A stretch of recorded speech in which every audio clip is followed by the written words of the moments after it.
Mm. Bah oui. Ah, oui.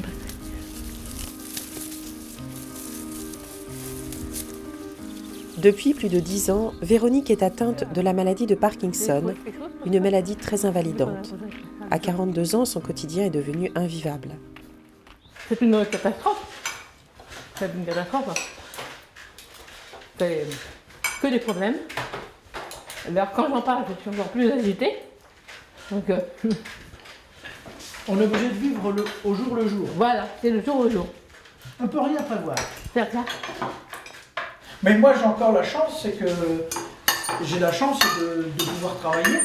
Ça me permet de sortir de la maison, parce que s'il fallait que je reste là à m'occuper d'elle, C'est clair. là je pète un câble, c'est obligé. Il ne s'agit pas que d'une atteinte physique. Cette maladie est terriblement éprouvante psychologiquement, notamment parce qu'elle entraîne une dépendance. Le pire, d'avoir besoin de quelqu'un pour aller au WC ou Maria me donner un béquet à mon âge. Quand je suis bloquée, il y a des choses que je n'admets pas. Bah pour elle, c'est l'enfer.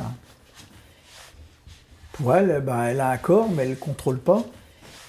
Oui.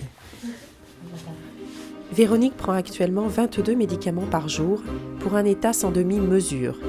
Elle est soit très agitée, soit en crise de blocage. Ne supportant plus cette vie, elle décide de subir une intervention chirurgicale pour retrouver une certaine autonomie. Qu'est-ce qui se passe? J'aurais des douleurs en plus, parce que j'avais Vous êtes bloqué là? les pieds qui commencent à regarder. Bon, il faut rester motivé, hein, c'est la dernière ligne droite. Je suis motivée, je ne souhaite que d'y aller. Voilà. Et après, une nouvelle vie. Et après, une nouvelle vie. Progressivement, la crise devient de plus en plus forte et douloureuse. Là, je commence à avoir du mal à parler, à voir que j'articule pour me faire comprendre. Là, vous voyez, quand ça va être bloqué, là. Je suis hyper bloqué, ça commence aux yeux. Et alors les yeux, si ça atteint les yeux, ça va mettre la raideur totale. L'intervention prévue le lendemain n'est pas sans risque.